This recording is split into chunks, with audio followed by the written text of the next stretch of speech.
Salman sir के साथ भी आपने काम किया है, 5-6 पिक्चरें की। हाँ, बिंदिया चमके उसमें इतना सुपर डुपर हिट था। सलमान जी ने आपसे क्या कहा? नहीं, ऑफ कोर्स अगर वो अप्रिशिएट नहीं करेंगे तो कभी रिकॉर्ड ही नहीं होगा। अपने शक्ति पे और अपनी छाती के ऊपर खेल के नए नए लोगों के साथ उन्होंने काम किया और सक्सेसफुल काम किया। क्या बात? ये उनकी बहुत बड़ी बड़कपन है उनका। अमाल का जिक्र आपने किया, वो बिग बॉस में अभी हमें हाल ही में दिखे थे। उनका बिग बॉस में जाने का डिसीजन क्या सही था? अच्छी बुरी बातें सब हुई, लेकिन बिग बॉस ने अमाल को स्टार बना दिया। आज ऐसी प्रशंसा है कि जब भी मैं एयरपोर्ट पे जा रहा हूँ तो आज लोग चिल्लाते हैं अमल के पापा, कल तक अरमान के पापा बोलते थे। इसमें एक लिरिक्स है कि ए मेरे हमसफर थोड़ी देर और ठहर। आपने कहा है अपनी असल जिंदगी में किसी को? हाँ, ऑफ कोर्स अपने आप को।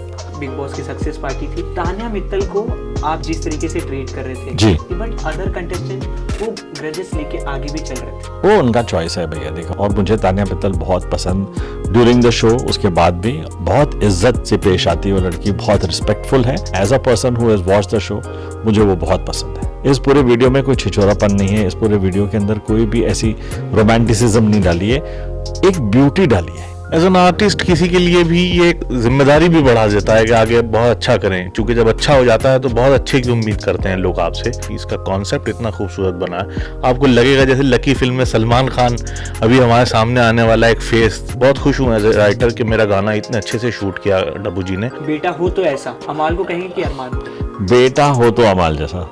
अरमान सर एज ए राइटर जो लोग ये कहते हैं कि मैंने लिखा है, ये उनकी बहुत बड़ी गलतफहमी होती है। जो लोग लिखवाते हैं आपसे, उन लोगों का भी बहुत बड़ा हाथ होता है। मेरा जो आउटलुक है वो पास्ट से कनेक्टेड नहीं है, मेरा जो आउटलुक है फ्यूचर से कनेक्टेड है। मैं जब इनके पास आता हूँ तो एक आग भर के ले जाता हूँ अपने अंदर। और हमेशा मुझे इनकी तरफ से यही मिला है कि मैं आग ओढ़ के पानी की तरफ जाऊंगा, उससे कहना कि धुआं देखने लायक होगा। Hi, this is Dabbu Malik and you are watching me on tele Chakkar. Tele Chakkar में चक्कर खाते रहो। So hello run, this is Vinay and welcome to tele Chakkar. आज का इंटरव्यू काफी ज्यादा खास होने वाला है क्योंकि आज जो शख्स हमारे साथ है उनकी बात काफी ज्यादा खास है। हाल ही में इनका गाना रिलीज हुआ है थोड़ी देर और ठहर, और ऑडियंस की तरफ से इतनी भर भर के रिस्पॉन्सेज आ रहे हैं, इतने पॉजिटिव रिस्पॉन्स आ रहे हैं। डब्बू मलिक जी के साथ इस गाने के राइटर अल्तमास अब्बास जी भी हमारे साथ मौजूद है। बहुत बहुत स्वागत है आप दोनों का। Thank you. जब ऐसे रिस्पॉन्स ऑडियंस की तरफ से गाना रिलीज होते ही मिलते हैं तो एज एन आर्टिस्ट आप लोगों को कितना सरप्राइज करता है ये चीज़? सरप्राइज नहीं, यही तो हमारी ख्वाहिश होती है और यही तो हमारी फीलिंग है कि भाई हमारे गाने को एप्रिसिएशन मिले, लोगों तक पहुँचे, लोग इसको उस नज़र से देखें जिस नज़र से हमने उसको कंपोज किया था, सोचा था, लिखा था, और हमारी जो फीलिंग्स थी, हमारी जो इमोशन थे, उसको बहुत बड़ा सपोर्ट मिल रहा है। और जिस तरह से रिपोर्ट अब आ रही है तो मुझे लगता है बहुत जल्द हम लोग बहुत बड़े नंबर तक पहुंचेंगे। बिल्कुल, और ऐसा होगा भी ज़रूर। ज़रा आप बताइए। एज एन आर्टिस्ट किसी के लिए भी ये एक तरह का एक जिम्मेदारी भी बढ़ा देता है कि आगे बहुत अच्छा करें, क्योंकि जब अच्छा हो जाता है तो बहुत अच्छे की उम्मीद करते हैं लोग आपसे। और डब्बू सर तो हमेशा से, चाहे वो एक्टिंग हो, चाहे वो एज ए म्यूज़िक डायरेक्टर हो, चाहे वो एज ए कॉन्सेप्ट, इन्होंने इसका कॉन्सेप्ट इतना खूबसूरत बना है। लेकिन आप शूटिंग कितनी मतलब ये समझिए कि सिर्फ एक इंटीरियर में एक रूम में शूट हुआ है, लेकिन इतना खूबसूरत, जैसे वो सीन आप देखेंगे आपको लगेगा जैसे लकी फिल्म में सलमान खान अभी हमारे सामने आने वाला एक फेस। तो मुझे बहुत अच्छा लगा, मैं बहुत खुश हूँ एज ए राइटर कि मेरा गाना इतने अच्छे से शूट किया डब्बू जी ने। इस गाने की लिखावट कहाँ से चालू हुई और इनसे जुड़ना इस गाने की? देखिए, सबसे पहले कंपोजिशन जो होती है ना, उसको मैं समझता हूँ कि एज अ राइटर किसी राइटर को पता ही नहीं होता कि वो लिखने क्या वाला है। तो डब्बू जी ने थोड़ा सा मुझे बताया कि मैं इस टाइप से ये चाहता हूँ कि ये थोड़ा सॉफ्ट म्यूज़िक है, कि थोड़ा सा इस तरह से कोई बात हो, हम कोई जो मतलब ऐसी चीज़ें जो मार्केट में आ रही हैं उसको ना हो कि मेटाफोरिक ऐसी लैंग्वेज यूज़ की जाए कि जिसमें ज़िंदगी हो, कुछ ऐसा लगे कि जो मतलब हमारी किसी भी जनरेशन को कनेक्ट कर सकता हो। सिर्फ ये नहीं जान जी इसके लिए बहुत सारे लोग काम कर रहे हैं। तो मैंने उसको कोशिश करते हुए मेटाफोरिकली एक मतलब ये समझिए कि ज़िंदगी से मैं इसमें मुखातिब हूँ और बात कर रहा है एज ए राइटर कि थोड़ी देर ठहर, अभी तो इन आँखों को, अभी तो इन सांसों को मिली ज़िंदगी। तो इस तरह से मैंने ये गाना लिखा है। और मैं क्रेडिट गोज़ टू डब्बू जी। मैं इनको इसलिए भी कहूँगा क्योंकि म्यूज़िक डायरेक्टर जब तक वेरीफाई नहीं करता है कोई चीज़, आप कितनी भी अच्छी लिख लें, एज ए राइटर जो लोग ये कहते हैं कि मैंने लिखा है, ये उनकी बहुत बड़ी गलतफहमी होती है। जो लोग लिखवाते हैं आपसे, उन लोगों का भी बहुत बड़ा हाथ होता है इसमें। और मैं इसके लिए डब्बू जी को बहुत बहुत शुक्रिया अदा करना चाहूँगा कि उन्होंने इतने अच्छे लिरिक्स वेरीफाई जाएगी और ये हमारे साथ एक शाहकार बन के तैयार हुआ है। आगे भी अगर ऐसे लोग रहें साथ तो अच्छे से काम कर सकते हैं हम जैसे नए लोग। सो डब्बू सर, आप मानते हैं कि कैप्टन ऑफ शिप आप ही हैं? बिल्कुल मानते हैं, बिल्कुल हम लोग टीम वर्क है और मैं समझता हूँ कि सब लोगों का कंट्रीब्यूशन होता है। क्या है कि बहुत आसानी से एक सिंगल माइंडेड क्रेडिट कोई भी लेगा, वो उससे बात बनती नहीं है। मैं हमेशा इस चीज़ को बिलीव करता हूँ कि एक ऐसा पल, एक ऐसा शब्द, एक ऐसा नोट या एक ऐसी थॉट ऐसा कैटलिस्ट मोमेंट बन जाता है कि एक साधारण चीज़ को एक असाधारण पोजीशन दे देता है। तो ये तो जॉइंट कंट्रीब्यूशन होती है, सब लोग मिलके अच्छा सोचते हैं तो काम अच्छा बनता है। ये म्यूजिक वीडियो मैंने देखा और मुझे काफ़ी ज़्यादा कनेक्ट किया, क्योंकि इसमें जो 90s का टच है उस चीज़ से मुझे ऐसा एक इमोशनल कनेक्ट हुआ कि मैं ये चीज़ देख रहा हूँ और मैं पहले के दौर में गाना सुनते ही जा रहा हूँ। इसमें एक लिरिक्स है कि ए मेरे हमसफ़र थोड़ी देर और ठहर। आपने कहा है अपने असल ज़िंदगी में किसी को? हाँ, ऑफ कोर्स किसी अपने आप को कि किस भाग दौड़ के पीछे है तू, किस दुनिया की क्या चीज़ तलाश रहा है। मैं रिसेंटली अभी किसी एक बड़े शहर में था तो लाखों गाड़ियों का ट्रैफिक में ऊंची बिल्डिंग से देख रहा था। तो मेरा इंसान ने अपनी ज़िंदगी के साथ क्या अचीव किया है। गाड़ियों में बंद 4-4 घंटे ट्रैफिक में बैठा है, जा रहा है, आ रहा है, जा रहा है। मतलब ये दुनिया तो ऊपर वाले ने रची नहीं है ना। ऊपर वाले ने जो रची है वो दुनिया अलग है, और जो हमने सजाई है और जो हमने रची है ये दुनिया अलग है। और ये हमारी जो लाइफ है इसको हम लोग थोड़ी देर ठहर के एंजॉय करना, हमें एब्जॉर्व करना ये बनता है, जो भूल गए लोग। लेकिन धीरे धीरे देखिए आप लोग मेडिटेशन की तरफ जा रहे हैं, स्पिरिचुअलिज्म की तरफ जा रहे हैं, भजन संध्या की तरफ जा रहे हैं। क्यों हो रहा है ये? क्योंकि self discovery is very important, और उस सेल्फ डिस्कवरी के लिए आपको थोड़ी देर ठहरना होगा, और यही हमारी मैसेज है। ये वीडियो रिलीज होती है, ऑडियंस की तरफ से अलग अलग रिस्पॉन्स आए, अलग रिस्पॉन्स आ रहे हैं। कुछ लोगों को ऐसा लग रहा है 2 आर्टिस्ट बैठे हैं, कुछ लोगों को ऐसा लग रहा है कि एक क्रिएटिव डिस्कशन हो रही है, कुछ लोगों को ऐसा लग रहा है कि दोनों अपनी अपनी ज़िंदगी की जो लव स्टोरीज़ हैं वो एक दूसरे से शेयर कर रहे हैं, वो अपने ख्यालों में खोए हुए हैं, लड़की अपने ख्यालों में खोए हुए हैं। कहीं इन दोनों के बीच में भी एक मोहब्बत है जिसको डिफ़ाइन नहीं करा जा सकता है, कि वो सोच रही है कि ऐसा पल मुझे ज़िंदगी में मिला है कि मैं ऐसे संगीतकार के साथ बैठी हूँ, तो लोगों को लग रहा है, ये भी इंटरप्रिटेशन आ रहा है। तो ये जो, और क्या है कि बड़ा टिप टो इफेक्ट के अंदर हमने किया है। यहाँ पर कोई भी इस पूरे वीडियो में कोई छिछोरापन नहीं है, इस पूरे वीडियो के अंदर कोई भी ऐसी रोमांटिसिज्म नहीं डाली है, एक ब्यूटी डाली है, एक मोमेंट ऑफ अंडरस्टैंडिंग। हर आदमी अपने तरीके से इंटरप्रेट कर रहा है। वीडियो ने एक्चुअली बॉल सेट किया है बहुत ज़बरदस्त रोल करना। इसी चीज़ को हम दूसरी तरीके से सर देखते हैं कि जैसे आपने बोला कि ब्यूटीफुली तरीके से आपने डाली है, पर हम अब्बास जी को, डब्बू जी को इस तरीके से एज अ ऑडियंस अगर बोले कि ब्यूटीफुली तरीके से देखी है, तो आप अगर एज अ ऑडियंस ये वीडियो देखते हैं तो कैसे डिफाइन करेंगे कि ये वीडियो काफ़ी अलग अलग वीडियो से अलग है और कुछ नया है, कुछ खास है? देखिए, मैंने अभी किसी को इंटरव्यू में कहा कि मैं बहुत इंस्पायर्ड था कि एक ज़माने में, मैं बहुत बड़ा फ़ैन हूँ पंचम दा के संगीत का। अमर प्रेम का एक गाना था जो राजेश खन्ना और शर्मिला टैगोर जी पे पिक्चराइज होता, एक कमरे का गाना था कि कुछ तो लोग कहेंगे, लोगों का काम है कहना। तो 2 कैरेक्टर्स अपने इमोशंस को रिफ्लेक्ट कर रहे हैं और 3 अंतरे गा रहे हैं। मैंने बोला इस बार गाना छोटा नहीं होगा, मेरा भी। अगर दम होगा, 2 कैरेक्टर्स अपनी लाइफ को जी सकेंगे तो 5 मिनट भी लोग देखेंगे। बिल्कुल, और लोग देख रहे हैं। हाँ, मैंने कहा वो 3 मिनट 2 मिनट ख़त्म कर देना नहीं। अब ऐसा दौर है कि अगर आप में आपके रियल इमोशंस दिखाने की, अपने जज्बातों को दिखाने की अगर ताकत है तो लोग कनेक्ट होंगे और देखेंगे। बिल्कुल। आपका एक्सपीरियंस कैसा है जब आप इस तरीके के गाने लिखते हैं और डब्बू जी जैसे लेजेंडरी सिंगर आपको आवाज़ देते हैं या आपके गाने पे अपना परफॉर्मेंस करते हैं, तो ये अपने आप में कितनी बड़ी बात हो जाती है। मैं एक चीज़ और क्लियर करना चाहूँगा आपका आंसर देने से पहले। जैसे आपने कहा कि ये आपको 90s के एरा में ले जा रहा है सॉन्ग, तो मैं आपको बता दूं ये हमारी एक सोच बन गई है, जहाँ थोड़ी बहुत हमें ऐसा लगता है कि ये पोइट्री हो रही है, मेटाफोरिक हो रहा है अगर सॉन्ग, तो हम समझते हैं कि ये 90s है। ऐसा नहीं है, पोइट्री है। मैं ये समझता हूँ कि पोइट्री को अगर इस दौर के किसी संगीत में आप ढाल देंगे तो वो इस दौर की ज़बान हो जाएगी। अगर आप उस दौर के ऐसे लिरिक्स उठा के इस दौर में उसको म्यूज़िक दे देंगे इस दौर का, तो वो इस दौर की ज़बान होगी। लफ्ज़ कभी भी 90s या 200 या हमारे अब के या बाद के नहीं होते, लिरिक्स होते हैं, एक चीज़। और दूसरी चीज़ मैं एक और आपसे बताना चाहता हूँ कि ये सॉन्ग जो है वो जैनजीज को भी बहुत कनेक्ट कर रहा है। मेरे ऐसे कुछ ऐसे यंगस्टर्स हैं, जैसे मैं मुशायरों में इधर उधर जाता रहता हूँ, उन्होंने मुझे कॉल्स किए हैं, बताया है कि ये बहुत कनेक्ट कर रहा है। रील्स भी बना रहे हैं लोग जो हमारे स्टूडेंट्स हैं रुड़की IIT से, चूँकि मैं रुड़की से हूँ तो रुड़की IIT के भी बहुत सारे स्टूडेंट्स हैं जिनका मुझे कॉल आया पर्सनली, उन्होंने कहा कि हमने अभी रील बनाई है, हम डाल रहे हैं। तो बहुत लोग इससे कनेक्ट हो रहे हैं और हमारी यंग जनरेशन भी जो है वो इंस्पायर्ड हो रही है। ये जो हमारा क्या कहते हैं MWM है, इसको लोग लाइक कर रहे हैं, ज्वाइन कर रहे हैं। तो आगे भी आप देखेंगे बहुत अच्छे अच्छे गाने हम लोग करने वाले हैं, और इसको आप 90s का एरा कह करके इस तरह से हमें जो है डिमोरलाइज ना करें। हाँ, मैं तो ये समझता हूँ कि बहुत लोग इस वक्त इस जनरेशन के भी और खास करके जैनजीज भी बहुत कनेक्ट हो रहे हैं बहुत हमारे। सर, आप लोगों ने बेंचमार्क सेट किया है कि इस तरीके के गाने अभी भी लोग पसंद, क्योंकि आप लोग जो चला देते हैं ना मार्केट में वही चलता है, इसलिए मैं आपसे बता रहा हूँ। ये खौफ है? हाँ, नहीं खौफ नहीं है। सर आप बताइए, सोशल मीडिया कितना ज़्यादा इम्पैक्टफुल समझते हैं आप किसी भी प्रमोशन के लिए इस दौर में?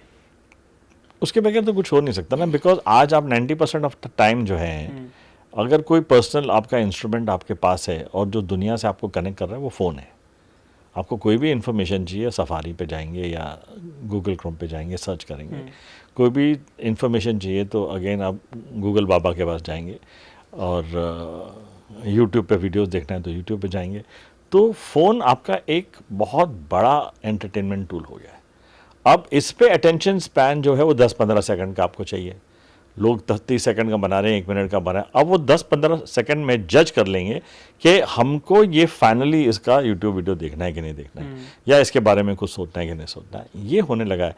कनेक्शन तो जो रील्स से हो रहा है, कनेक्शन तो जो छोटे वीडियो से हो रहा है, बिकॉज आप स्वाइप करे जा रहे हैं। It's a world of swiping. Entertainment अभी सिर्फ एक फ़ोन पे हो रहा है, लेकिन जैसे ही अटेंशन आपका स्पैन होगा तो विदाउट सोशल मीडिया आप ऑपरेट नहीं कर सकते, नहीं कर सकते। बिकॉज आपकी जो जनता है, जो आम जनता है, सारी दुनिया, जो पैन इंडिया में लोग जो है, पूरे वर्ल्ड में जो है, वो फ़ोन जो है वो उनका डिवाइस है। ऑफ कैमरा मैंने ऑब्जर्व किया, जैसे आप अपने गाने से रिलेटेड रील्स देख रहे थे, व्यूज चेक कर रहे थे आप, और आपने ये स्टेटमेंट दिया कि 10 मिलियन तो कहीं नहीं गया। ये कॉन्फिडेंस सर, ये बिकॉज क्या है, वाइब्रेशन है 1 मिलियन इन अ डे। या तो आपको अंदाजा तो हो ही जाता ना, इतने सालों का एक्सपीरियंस है, काम कर रहे हैं। वो जजमेंट और वाइब्रेशंस की बात है। जिस तरह से आपने अभी रिएक्ट किया, अब कोई भी आदमी, जर्नलिस्ट जो होता है, वो अपना काम करता निकल जाता है, लेकिन आपकी बॉडी लैंग्वेज से ये पता चल रहा है कि आप उस गाने से कनेक्ट हुए।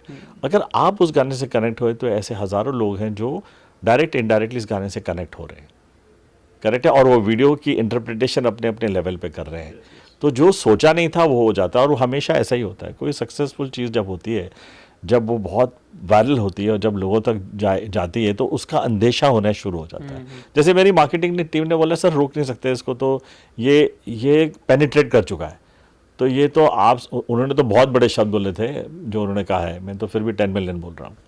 उनकी तो थिंकिंग ही कुछ और है, बिकॉज बोलते हैं वो आम लोगों तक पहुँच गया है गाना, टेस्ट रीच्ड, तो which is a big thing. Sardar Malik ji का मुझे जिक्र करना है। आपने उनसे ऐसी कौन सी चीज़ सीखी थी जो आपने अमाल जी को और अरमान जी को सिखाई? जो सबसे बड़ा चीज़ हमने सीखी थी वो ये रहता है, under all condition respect women completely. ये हमारे पापा की सबसे बड़ी सीख थी।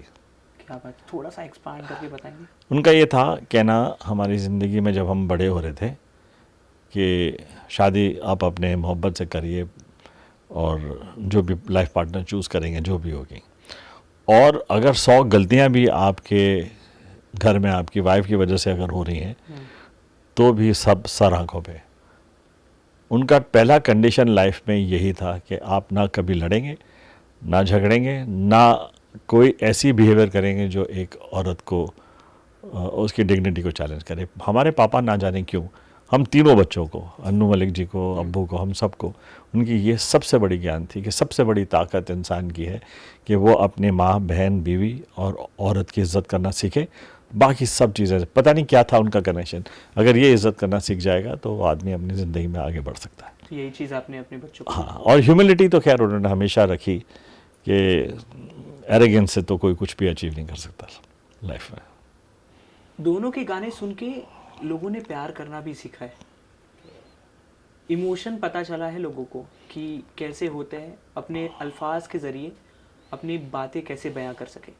तो ये चीज़ भी आपसे ही पहुंची है कि उन लोगों ने खुद से उन्होंने अपने अपने पिता के मुस्कुराहटों के पीछे दर्द देखा है। दोनों बच्चों को इस चीज़ का एहसास हो गया कि पापा जो है ना छुपा रहे हैं, उनकी ज़िंदगी में समस्या है, उनकी ज़िंदगी में बहुत सारी परेशानियां हैं, लेकिन वो मुस्कुरा रहे हैं, खुशी हमको दिखा रहे हैं।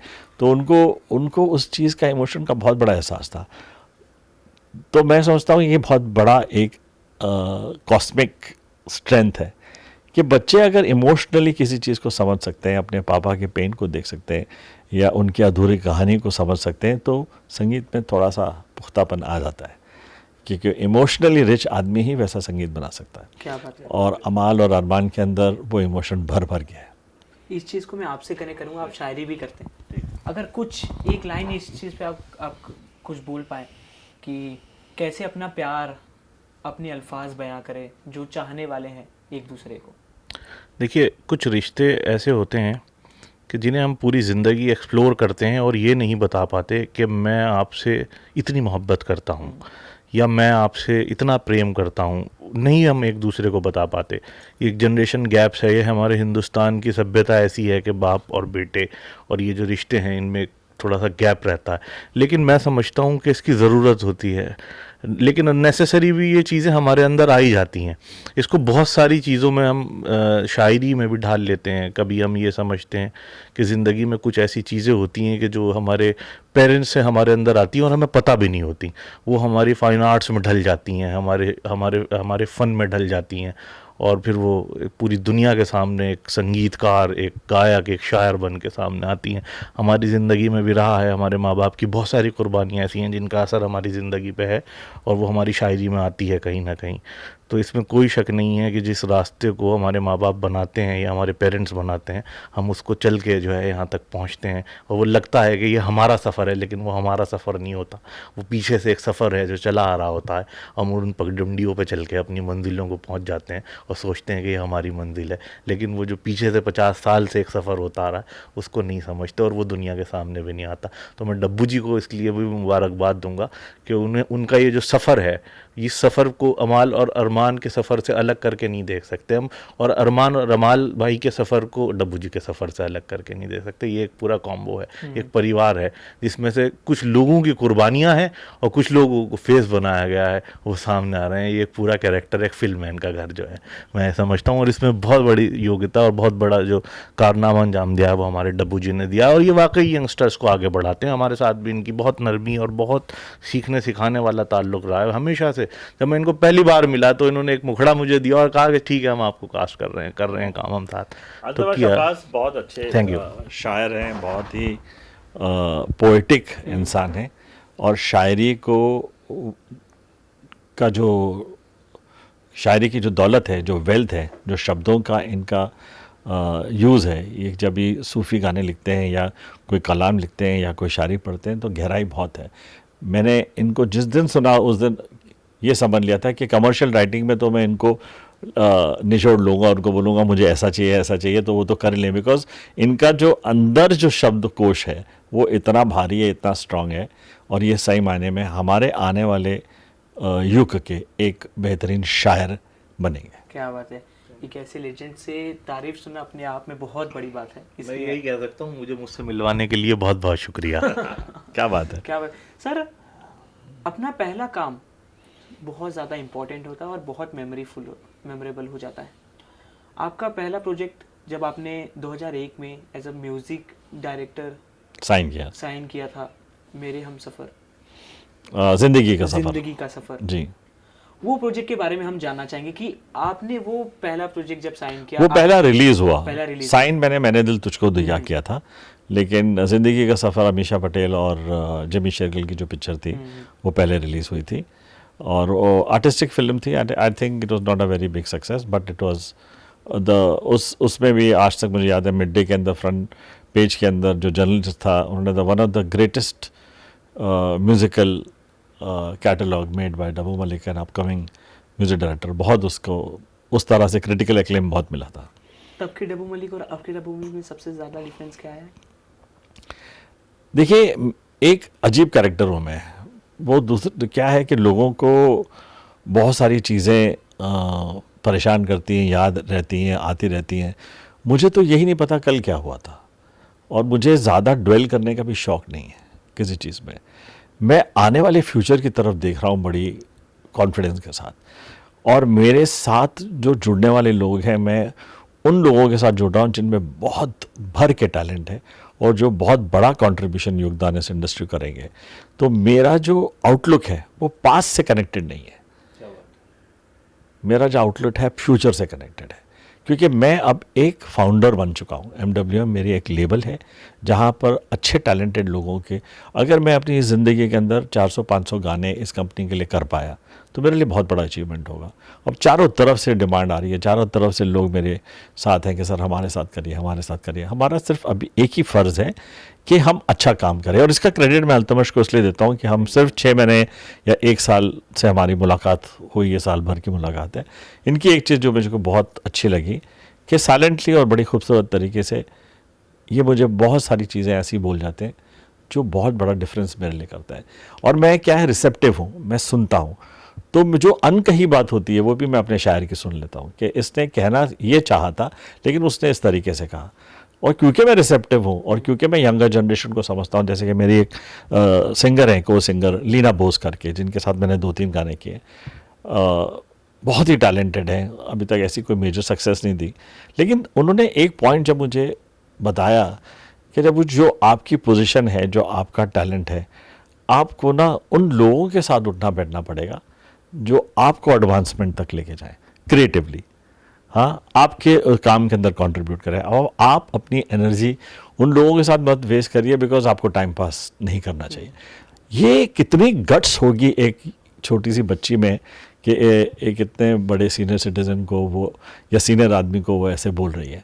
लेकिन मैंने वो रिसीव किया, मैं समझा कि वो क्या कहना चाह रही थी, और मैंने उसको फॉलो किया. मैंने उस दिन के बाद ऐसी सर्कमस्टेंसेस क्रिएट किए हैं कि जिसपे काम के प्रति आपका ध्यान ज़्यादा होना चाहिए, और अच्छे काम के प्रति अच्छा, और अच्छे लोगों से आपको काम उठना बैठना चाहिए ताकि आप एनहांस कर सकें काम को. और यही मोटो है MWM का.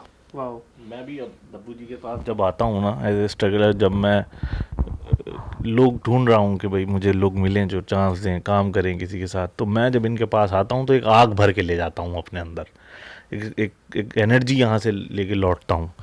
और हमेशा मुझे इनकी तरफ से यही मिला है कि मैं आग ओढ़ के पानी की तरफ जाऊँगा, उससे कहना कि धुआं देखने लायक होगा. क्या बात है. तो ये धुआं जो उठ रहा है ये मुझे पहले ही बता दिया गया था. तो वाकई में जो ये कहते हैं वो करते हैं, और हमेशा मैं यहाँ से जब भी आया हूँ एक एनर्जी लेके लौटा हूँ, एक आग लेके लौटा हूँ अपने तो अंदर. डब्बू सर से मिलने के बाद भी आप अपने आप को स्ट्रगलर कह रहे हो आप? हाँ, देखिए, इंसान जिस दिन अपने आप को स्टैब्लिश समझने लगता है वो उसी दिन ख़त्म हो जाता है. मैंने ये फ़ैसला किया था कि जब मैं बॉम्बे आया था कि मैं जब अपनी ज़िंदगी का आखिरी काम कर रहा हूँ या आखिरी दिनों में भी मैं अपने आप को एक स्ट्रगलर की तरह खुद ट्रीट करूँगा, दुनिया कुछ भी समझे. अच्छी बात है. मैं तो यही समझ के काम कर रहा हूँ कि मुझे लोगों के दिलों में जगह बनानी है और अपने हिस्से की जो मोहब्बत है उसे इकट्ठा करना है, और फिर इस दुनिया से इसी तरीके से लौटना है जिस तरह से हमसे पहले जो बड़े लोग हैं वो लौट गए. साहिर ने कहा था ना, क्या शेर था साहिर का कि बहुत से लोग आएंगे, वो बहुत फेमस उनका गाना है, मैं पल दो पल का शायर हूँ. तो वही वाला मसला हमारे साथ भी है. तो बहुत लोग आए हैं और आते रहेंगे इस दुनिया में. क्या बात है. आपने अपनी लाइफ में काफ़ी उतार चढ़ाव देखे, सक्सेस की सीढ़ियाँ, और जब लाइफ में परेशानियाँ थी वो भी.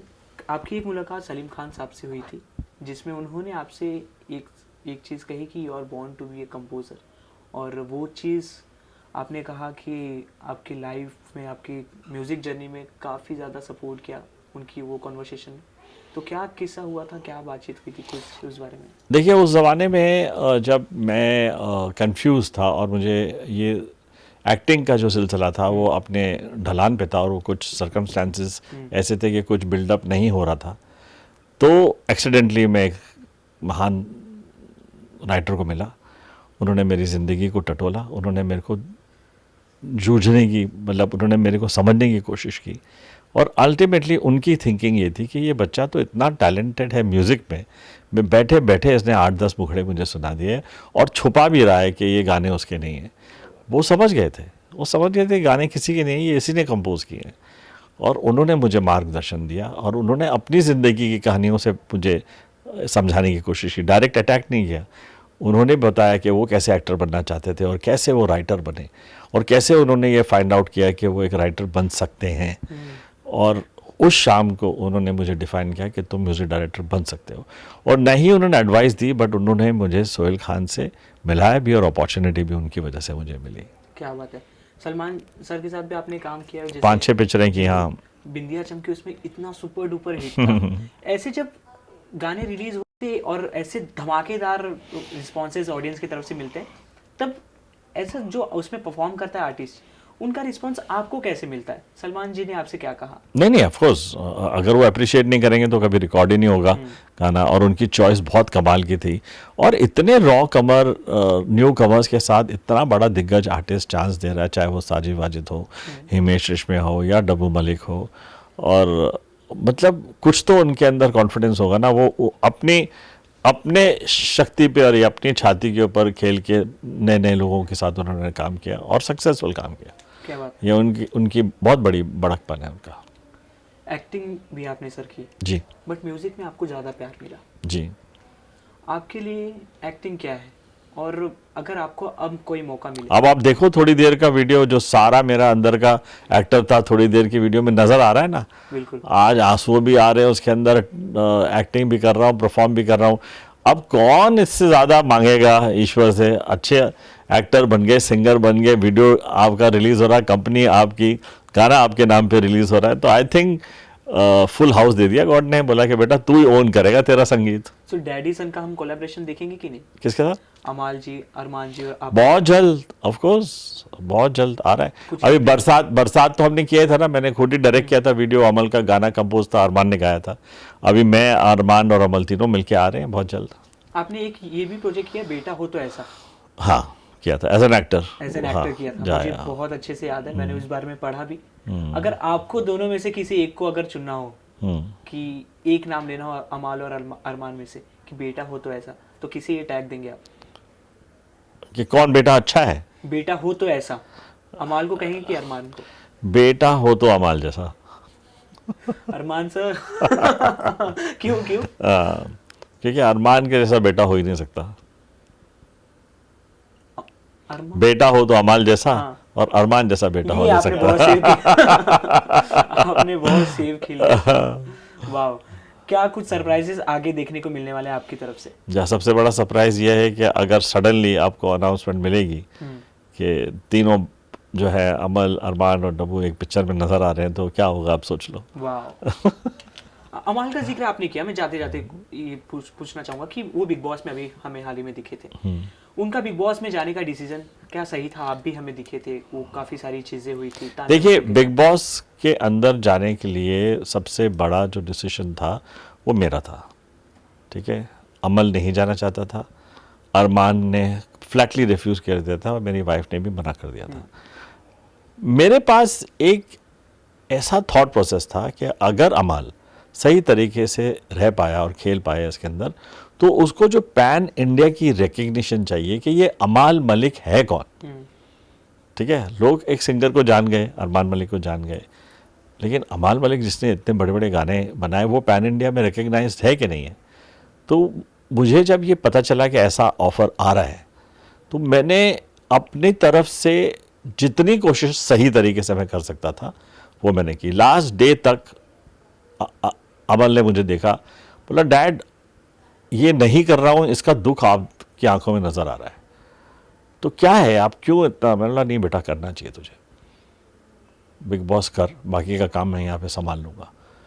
और जिस तरह से फाइनली वो बिग बॉस में जिस लेवल पे भी वो निकला और जिस तरह का प्यार उसको मिला, दो मैंने मैनिफेस्ट किया था, जो मैंने सोचा था उसका 10 गुना हमको मिला।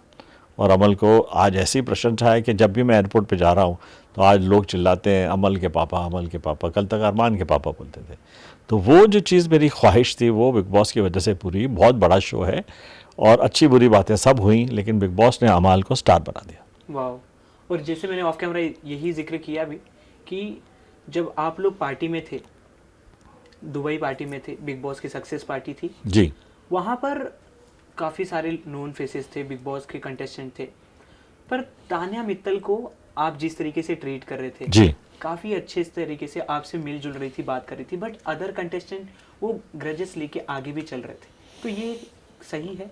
वो उनका चॉइस है भैया। देखो, मैंने तो उस वक्त भी कहा था कि मैं एक ऑडियंस परसेप्शन है मेरा, और मुझे तान्या मित्तल बहुत पसंद ड्यूरिंग द शो, उसके बाद भी, और बहुत बहुत इज्जत से पेश आती है वो लड़की, बहुत रिस्पेक्टफुल है। और मैंने उस वक्त भी उसको बहुत लाइक किया था, आज भी लाइक करता हूँ। और मुझे किसी की पर्सनल थिंकिंग या पर्सनल ओपिनियन से कुछ लेना देना नहीं है।